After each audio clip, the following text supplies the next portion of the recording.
When you look at your face in the mirror, you'll notice we have lots of dimension to it. We have higher points and we have areas of indentation. What highlighting and contouring does is it pulls and draws back features. The results can be transforming, but the art to getting the perfect contour is to keep it really subtle. When it comes to choosing a contour shade, I prefer to use a cool tone shade or a neutral shade. If you go too warm with the shade, it's going to look more like a bronzer. Now with contouring, what you're trying to achieve is a shadow.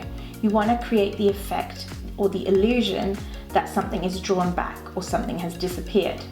You can contour whatever you want to pull back. So if that's shortening a forehead, pulling out the cheekbones, narrowing a nose, bringing out the lip to give the illusion that it's fuller, or just making your jawline sharper, you can do that.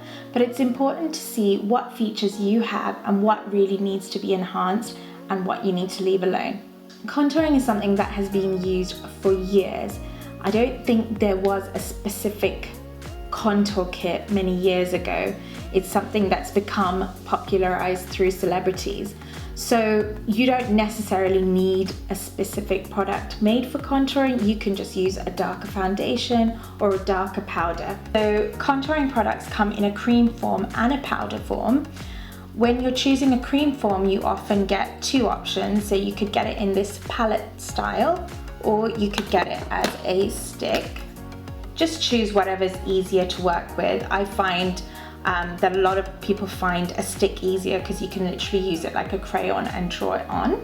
I'm going to show you how to use a cream contour and a powder contour. Now, if you're someone who would rather stick to the powder because that's a little bit easier, that's absolutely fine.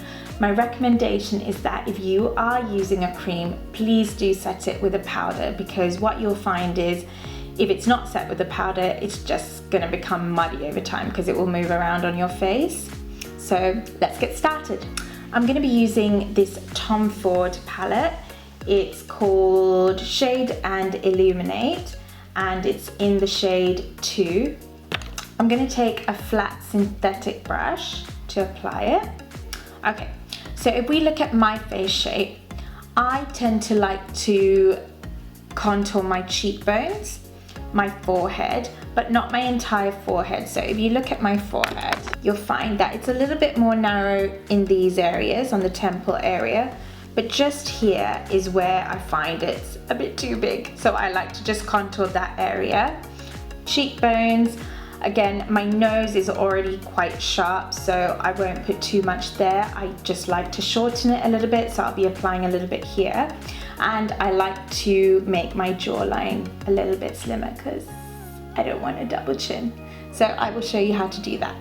We're going to follow under the cheekbone. So I like to follow from this area, the top of my ear, and imagine there's a line going all the way to the corner of my lip. But I stop kind of there. I don't go past that point, because if you bring it too close to your mouth, you're gonna look, it's just gonna look odd. Okay? Just gonna apply a little bit more. Now, I'm someone who likes to blend as I go along. I just find that if I do a whole map on my face, which is what you probably see all over Instagram, there's not enough playtime. So for someone who's new to contouring, I would definitely do one area, blend it out, and then move to the next. So I've applied it there. I hope you can see that. And I'm gonna take an angled brush and just buff that out. I feel like an angled brush really helps to get into that area and helps it to keep it quite precise. So you'll notice I'm also pulling upwards as I buff it out.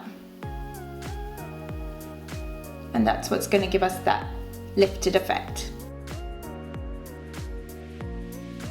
Okay, and on to the next side.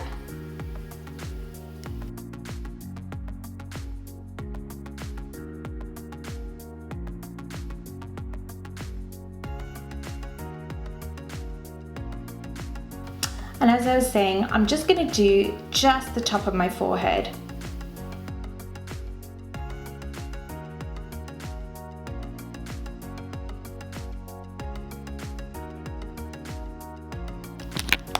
And And you'll notice that I'm gonna blend the product into my hairline, so not down, but up.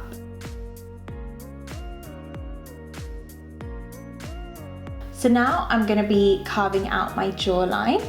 Now with this, you wanna be quite careful. You wanna go under the jawline and not on it, because if you go on it, you're gonna create the effect of a beard, which I don't know and I don't think you want. So just make sure you're going underneath. And then you're drawing down just a little bit behind your ear. Okay. Going back in with the brush and just buffing that out. You're not trying to make it visible, you just want a shadow. And like I said, I just like to make my nose a little bit shorter. So I'm just applying it onto the tip and onto the sides, very carefully. I do this all the time, so I'm just using a big brush, but you can definitely go into a smaller brush like this, especially when it comes to your nose, because if you put too much product on, your nose is just gonna look muddy.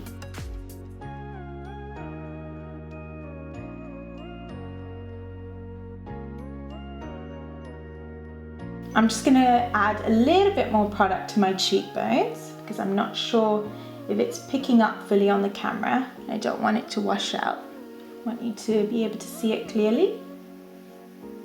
Okay, and that's cream contour done.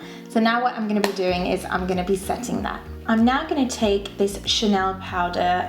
It's called Beiges in, I think it's number 50.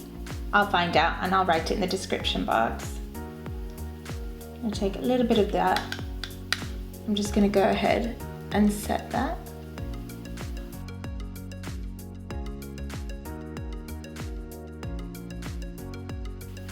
I'm just stamping it over the cream contour and also blending that powder out. I'm not putting too much pressure because I don't want to make it a mess.